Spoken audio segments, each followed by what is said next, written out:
Planhigion a boneddigesau. Croeso cynnes iawn I daith Llandudno a Conwy gyda City Sightseeing. Hello and welcome aboard the City Sightseeing Tour of Llandudno and Conwy. Your ticket is valid for up to 24 hours and our buses run every 30 to 60 minutes. Please check with our driver for the times of the tours today and the time of the last complete tour. As we move off, take a look directly in front of the bus at the tall stone column with a gold sphere at the top. And as we approach it, you'll see that the top actually depicts a landmine with flames sprouting from its top.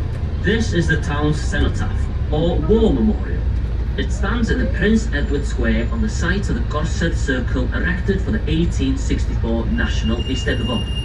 Eisteddfod is a cultural festival where musicians, singers, poets meet in a spirit of friendly rivalry to decide who's the best, and the members of the Gorsedd Circle uphold the druidic traditions of the ancient bards or poets.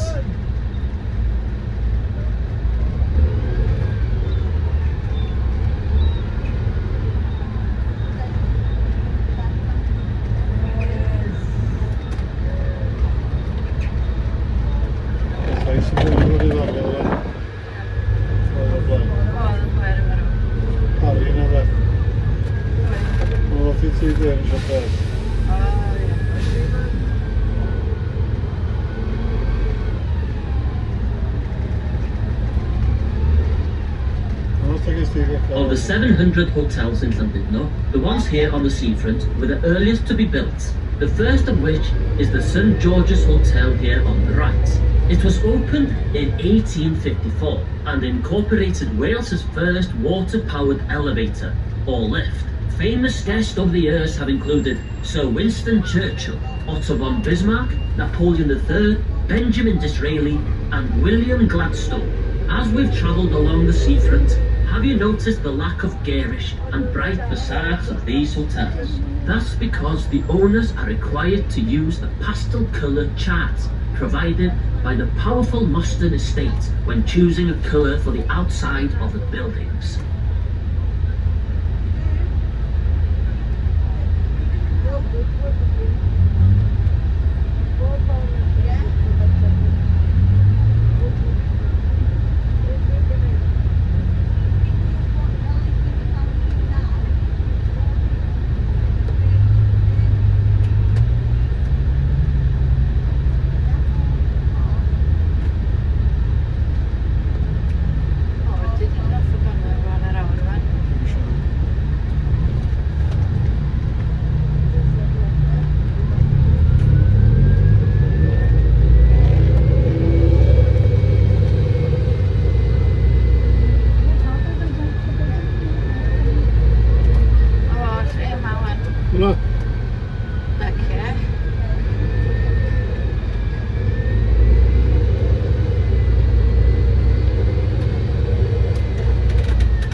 The Imperial Hotel on our right was once home to became of our friend, the taxman. The headquarters of the government's Inland Revenue Department was based here during the Second World War in 1940.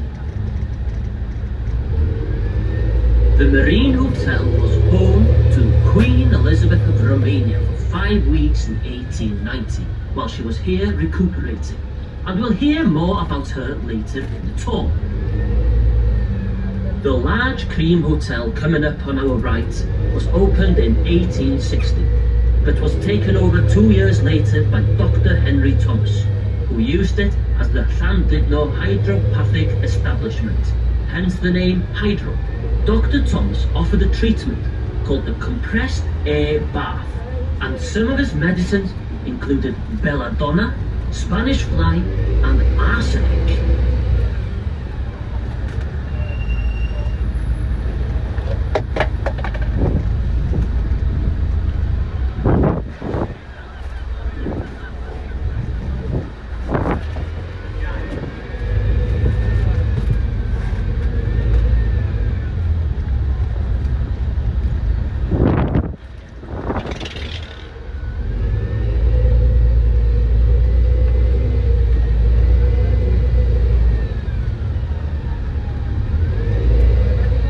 On our right is the North Wales Theatre, Venue Cymru, opened in 1994 by His Royal Highness Prince Charles, the Prince of Wales.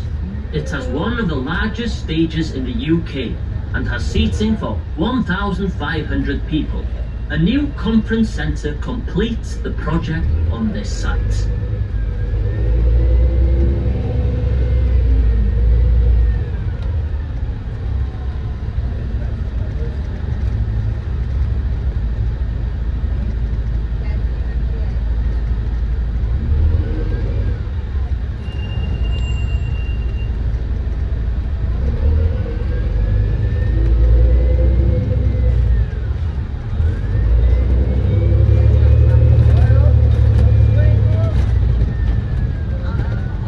If visibility is good, you may see the many wind turbines out in the Irish Sea to your left.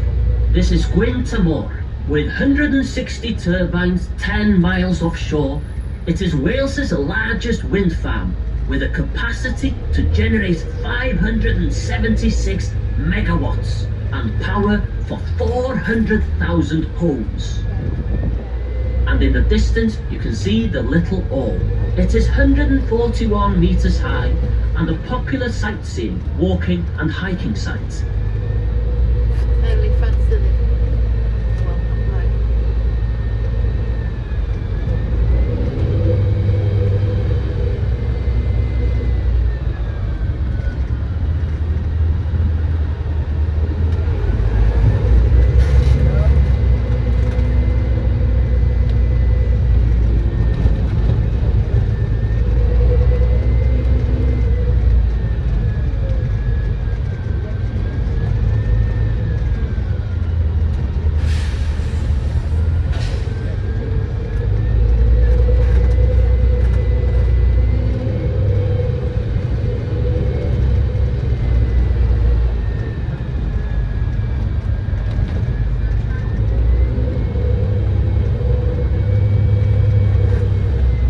Just up ahead of us are the paddling pool and lifeboat station.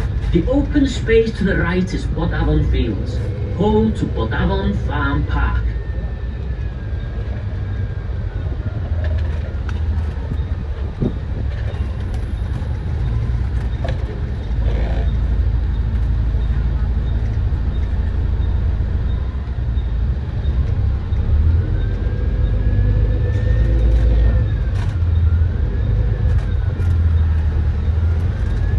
We are now arriving at stop number 2 for Bodlondeb Farm Park. Please check with your brochure for the times of our buses.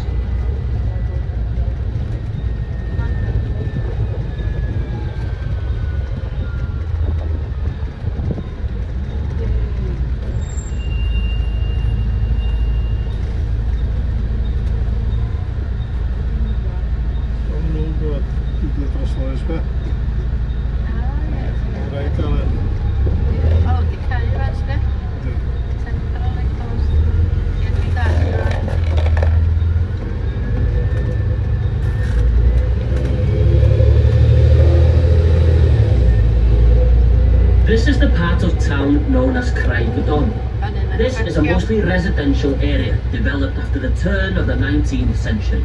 Notice the brick tile roofs rather than the older grey slate ones. The largest building in Llandudno is St Paul's Church. It was built at the beginning of the last century and is dedicated to the memory of the Duke of Clarence, son of Edward VII and Queen Alexandra, and grandson of Queen Victoria.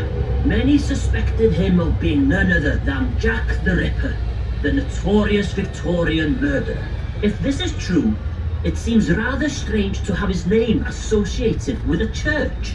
The Duke of Clarence died in 1892 at the age of just 28.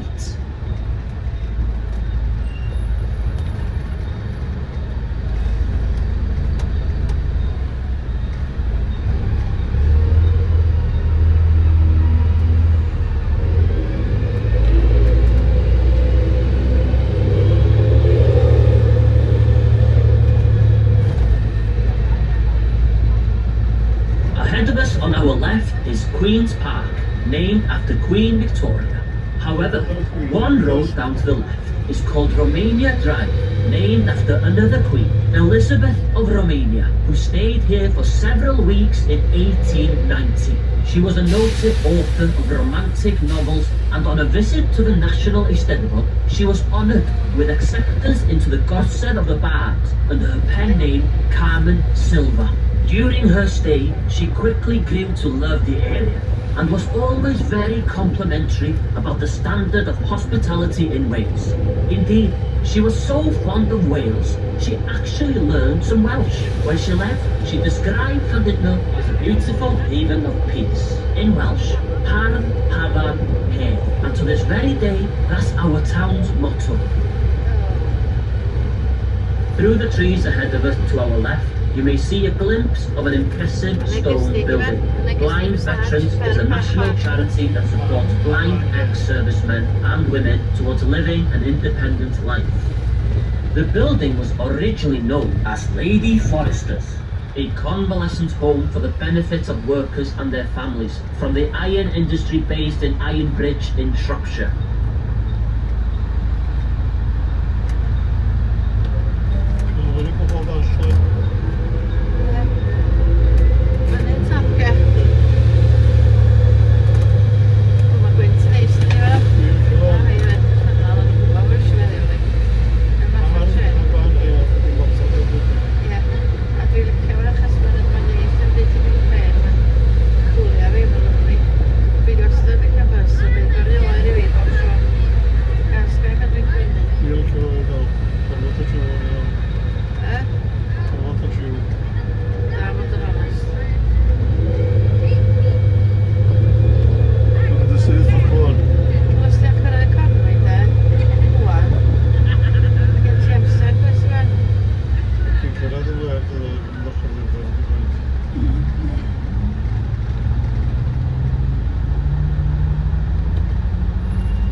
Synonymous with Llandudno, and this area of town is known as Llanhos, part of the huge Mostyn estate.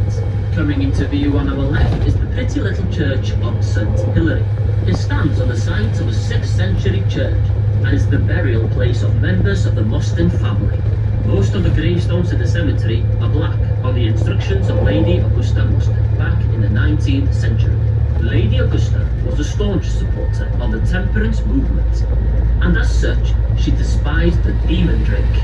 Opposite the church, over to our right, once stood two public houses.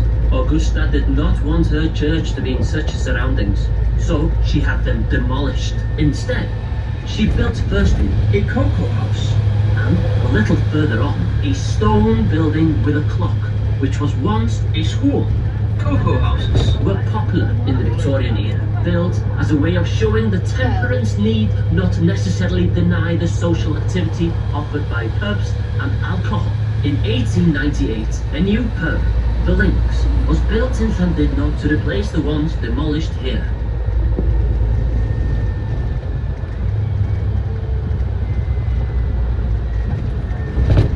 To our right is Bryn Lupus Bro. Bryn is the Welsh word for hill, and lupus is the Latin and French word for a wolf.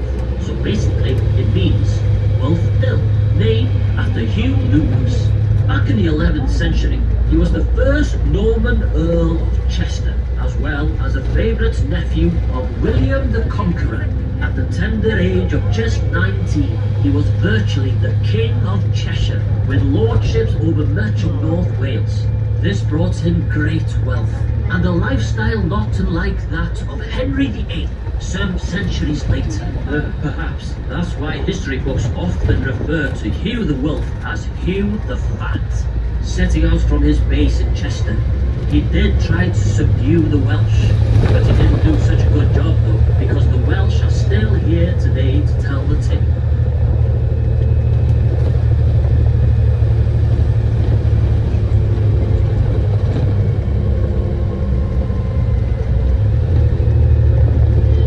Over to our left, above the trees in the distance, you can see Llandudno's very own Cleopatra's Needle. This obelisk was built simply as a landmark for the area's top hotel, Bodlondeb. You might just be able to see Bodlondeb's grey slate roof and parts of the building. The hotel can be seen more easily from the air, and indeed, some of the hotel's VIP guests arrive by helicopter.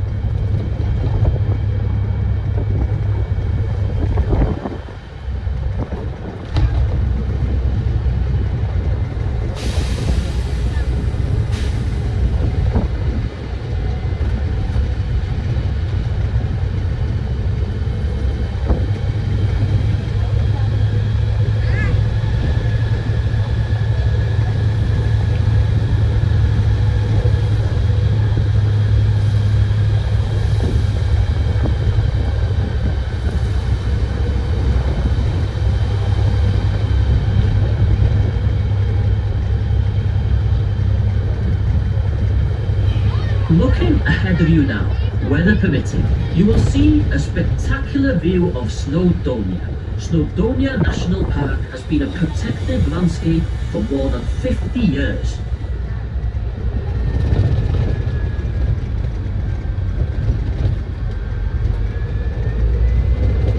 As we come down the hill, you will catch a sight of Conwy, its castle and quayside, and the River Conwy estuary.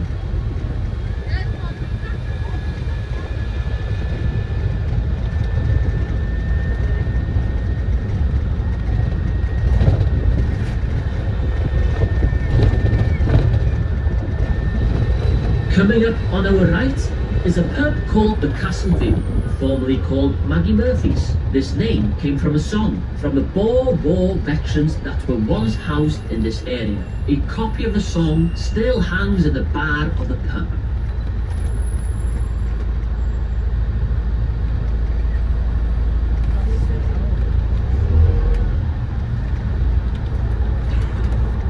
Over to our right then, you can see the turrets and battlements of Conwy's famous castle, which was built between 1283 and 1287, and commissioned by King Edward I as he took control of North Wales from the indigenous Welsh. Edward built all of our beautiful castles along the North Wales coast, at Caernarfon, Harlech, Criceth and Beaumaris. I'll tell you more about the castle as we approach it shortly.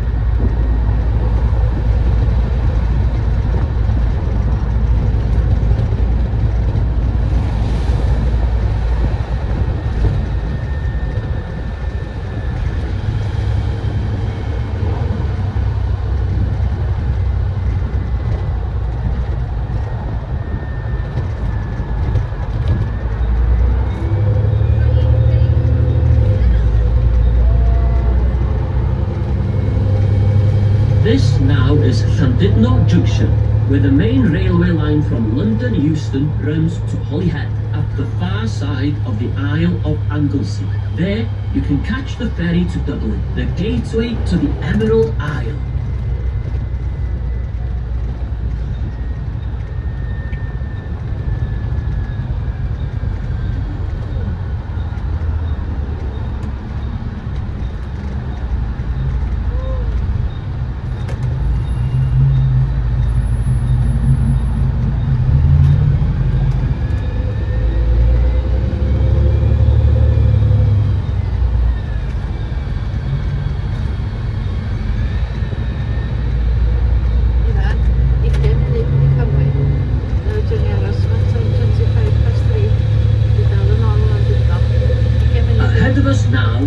Conwy's magnificent castle. Our first view is of the two eastern towers, and between them, the massive eastern barbican, one of the entrance to the fortress. Conwy's story begins in 1283, the year that King Edward I completed the conquest of Snowdonia, ending the rule of the Welsh princes. Back then, the estimated cost of the castle was £15,000, and it required a workforce of more than 15,000 masons and craftsmen from all over England to complete the project. In total, the castle has 8 towers, originally roofed with shingle or slate. Once completed, the castle walls would have been limewashed or whitewashed, some traces of which can still be seen on its walls today. What an incredible sight must have been, standing gleaming white at the base of the dramatic backdrop of the Snowdonia Mountains. Before we enter Conwy, look to our right and slightly ahead, and you'll see the town's quayside. At the end of the terrace of houses closest to us, you might spot a little red house, or then again, you may not, for it is in fact the smallest house in Great Britain, just 72 inches wide and 122 inches high.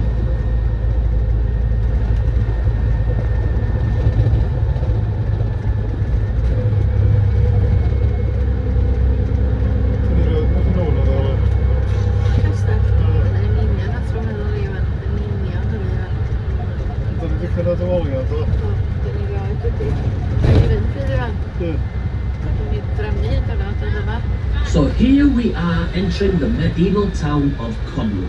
The castle today looks peaceful enough, but slits or arrow loops in the walls could fire missiles down onto anyone attempting to storm the castle.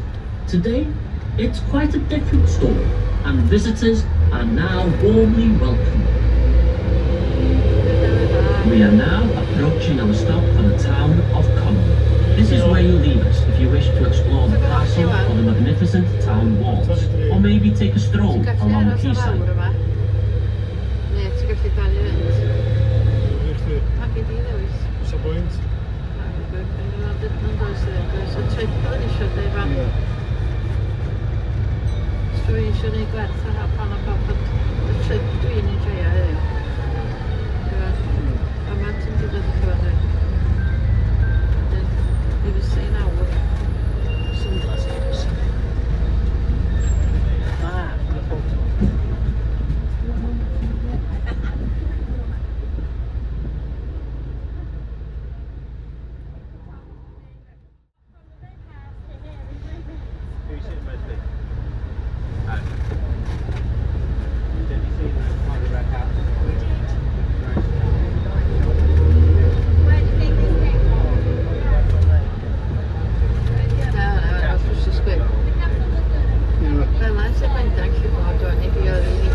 As we move along, look to our right.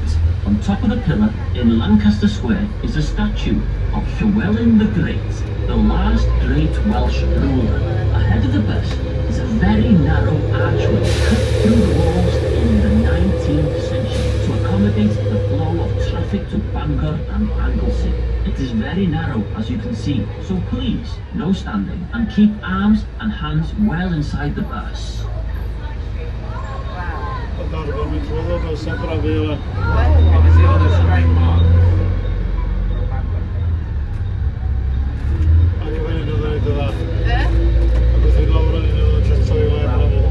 We are now briefly outside the town walls in Town Ditch Road, so named because at the base of the walls once lay the town ditch, an open sewer where all manner of rubbish was thrown.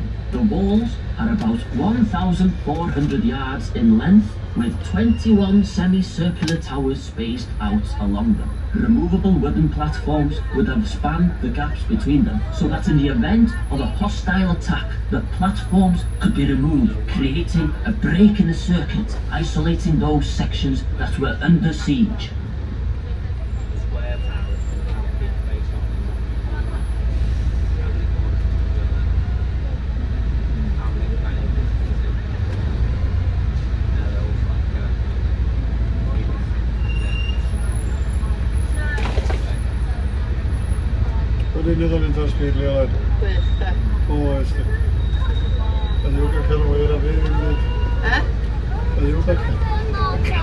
Back inside the town walls now, in Berry Street, once called Burial Street, because here many of the victims of the plague of 1665 were buried.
Ahead of the bus, we see once again the magnificent castle.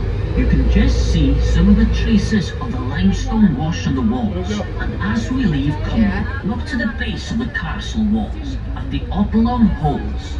They were known as latrines, and there are no prizes for guessing what came out of there. Any invader wouldn't dare to attempt to climb up into the castle through those holes.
Two bridges. The furthest away from us is a tubular railway bridge, and closest to us is Thomas Telford's Road Bridge. Telford was a brilliant engineer and took great care in the building of this bridge by dipping the metal in linseed oil to preserve it. The bridge opened in 1826. The bridge beyond it carries the main railway line, and it was the first of Robert Stephenson's tubular designs and opened in 1848.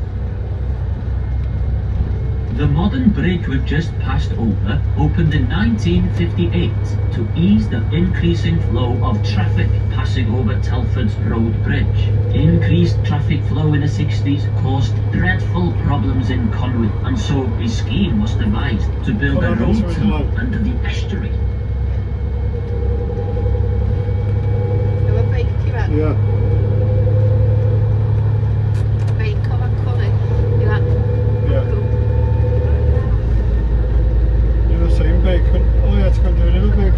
As we cross over this next bridge, take a look down to the left and you can see the vehicles disappearing into the tunnel. Construction of this massive project began in 1986 and it is made up of 6 reinforced concrete prefabricated units. A casting basin was created and a trench for the sections was excavated. The sections were then lowered slowly, one by one, then linked together. Finally, the trench was then filled in, bringing the riverbed back to its original level. It is Britain's first immersed tube tunnel, stretching for 3/4 of a mile and designed to last for 120 years.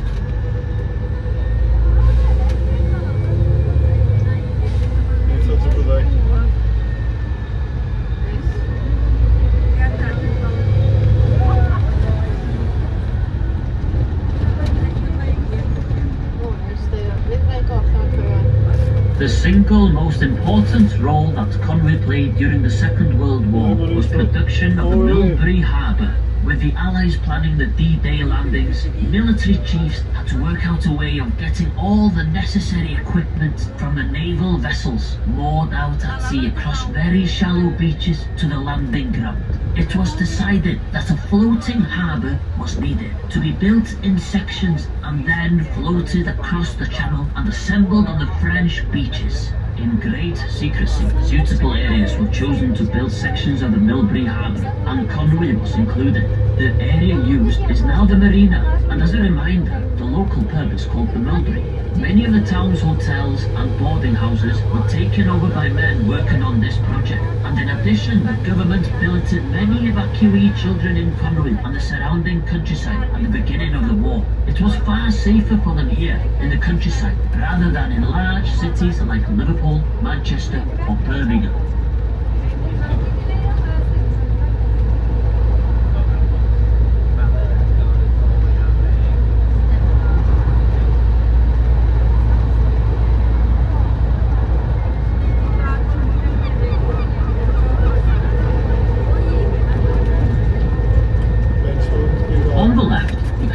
Boats in the marina.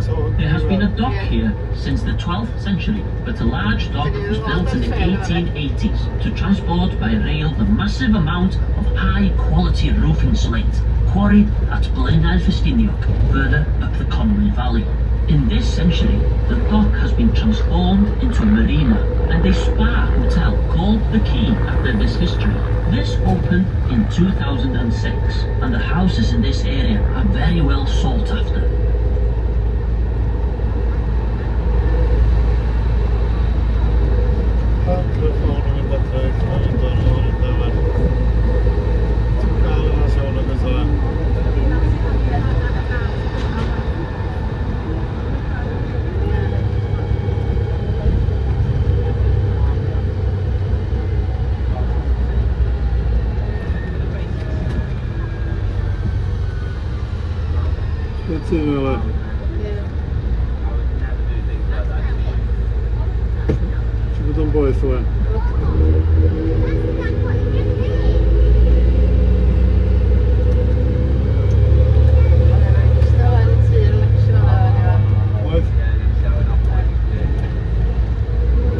This is the little town of Deganwy. The name means port on the River Conwy, and there's been a settlement here since long before Conwy Castle was built. One of the town's dubious claims to fame is that it suffered nearly 100% mortality in the Black Death of 1349. Here is a hop-on, hop-off stop, should you wish to explore the beach and refreshment opportunities available. Please be aware that this trip is a one-way only, and you will need to reboard the same side of the road as you get off.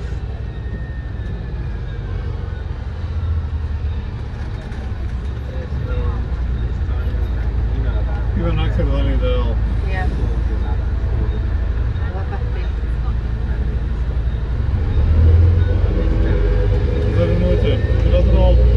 On our left is the Conwy estuary. The name Conwy is thought to be pre-Welsh. The river is 27 miles long and rises in the heart of Llandudno beyond Betws-y-Coed. Despite its normally tranquil appearance, the river conditions are deceptive and at times it can become quite treacherous.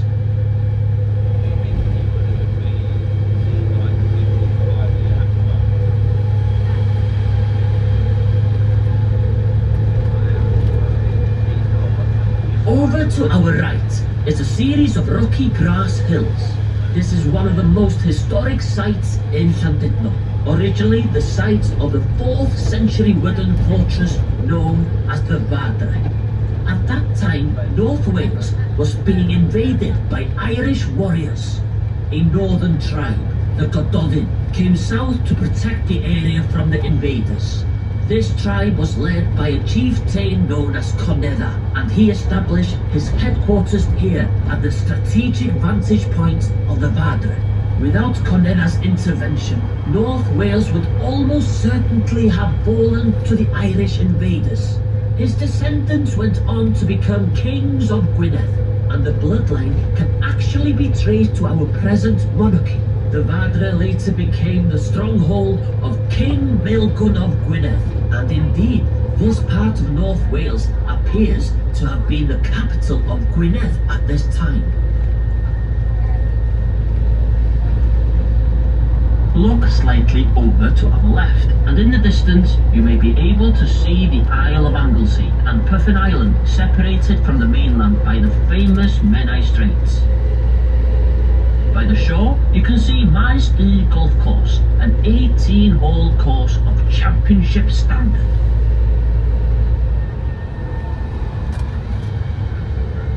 Llandudno Pier bacon na does. Does.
Llandudno is built on an isthmus, which is basically a finger of land pointing out into the sea, and it has a west shore and a north shore. If you look ahead of you and above the rooftops, you can see the most distinctive landmark in town, the Great Hall, a huge lump of Carboniferous limestone, some 300 million years old.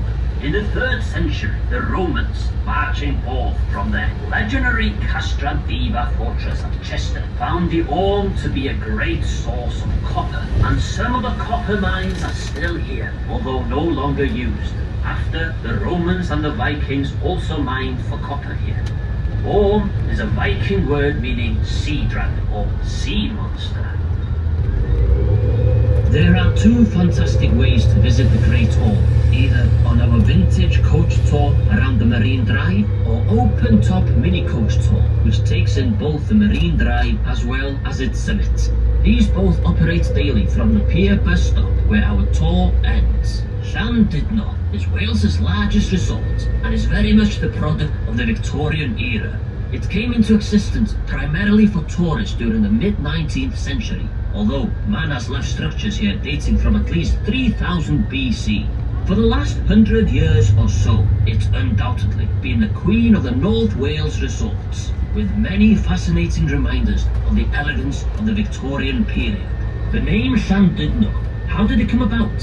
Llan is the Welsh name for church or parish. Tudno comes from the name of the 6th century monk Saint Tudno, who founded a church on the Great Orme, bringing Christianity to the area. There is still a church on that site dedicated to Saint Tudno. So basically, Llandudno means the parish of Tudno.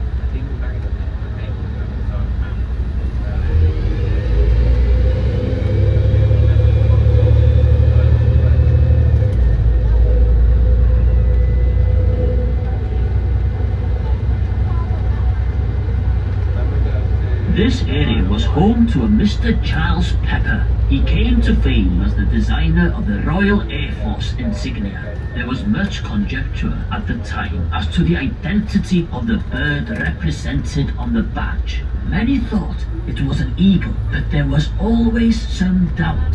Some years later, Charles Pepper was to assure everyone that it was in fact modelled on a stuffed albatross from the National Museum.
Near us here once stood the Penmorfa Hotel, originally a private house built in 1862 for the Very Reverend Henry Liddell, Dean of Christ Church in Oxford.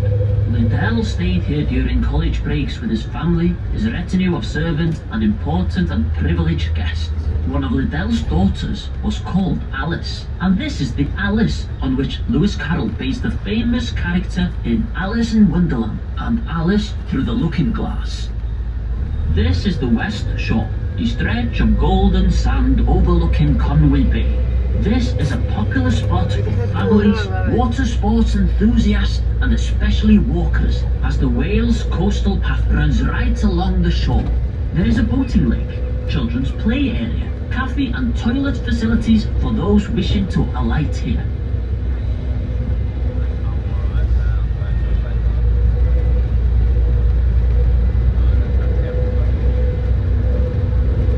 As the bus turns, look down to the little island on our left. This is our bus stop for the West Shore. If you are leaving us here, check with your driver for the time of later buses. The circular glass building here is another relic from Victorian times. It was built as a shelter and waiting room for the tram system that operated here between 1907 and 1956. The trams transported local townsfolk and holiday makers around Llandudno, and they could even travel further afield too, as far east as Conwy Bay. Much of the original tramway still exists, although modern streets have now largely covered them over.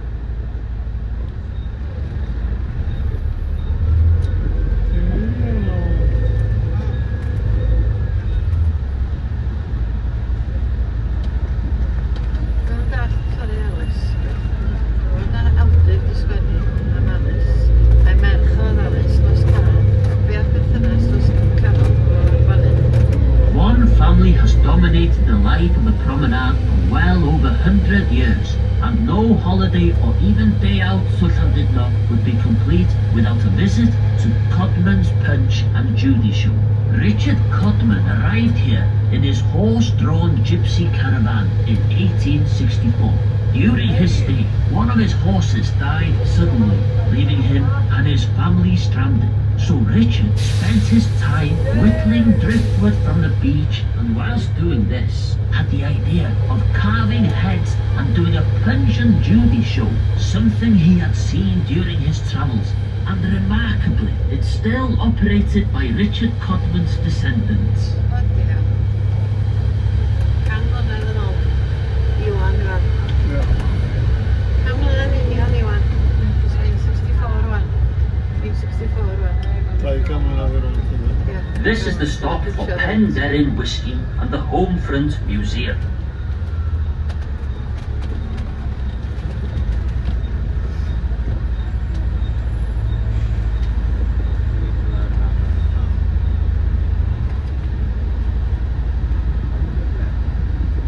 Yn un yn ôl chi'n parcio le hwnna. E? O ie. Hwnnw pwrdd yn ôl. Hwnnw fe cwyfan. Sbiadol. Ydyn si ddweud, dwi'n mynd cerdded o fanna fyna fi. A dyddi o, dwi eisiau fawr nenni ac o'i dyferyd ydyn. Oedd hwnna'n 450 am 4 awr. So, oedd yr un cottage shore for 750 am 4 awr. Oedd o wag yli. Dyna pam da. A mae Travelers i cau. Do hwnnw. Sgwyd i wani dyn, Travelers i cau yna rwy'n. Dwi'n meddwl, meddwl fi. Mae'n edrych yn meddwl rwy'n. Nid i basio.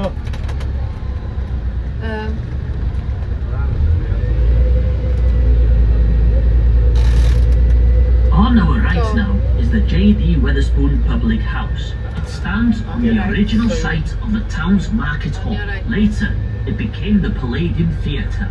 And if you take a closer look at this splendidly restored and renovated building, you can see how it resembles the famous London Palladium.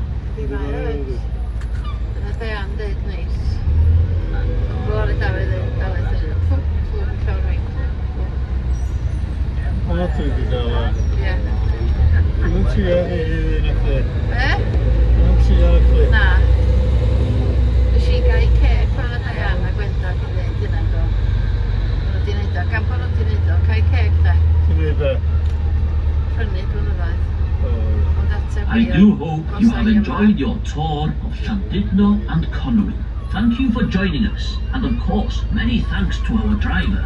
Remember to hold on to your tickets, as they will allow you a discount off any other sightseeing tour, either here in the UK or on any of our tours worldwide. If you are staying with us to continue the tour, we will be departing again very shortly. Diolch yn fawr iawn am ddewis City Sightseeing, a gobeithio cewch chi siwrne ddiogel adref. Thank you again for choosing City Sightseeing today, and I wish you a safe journey home.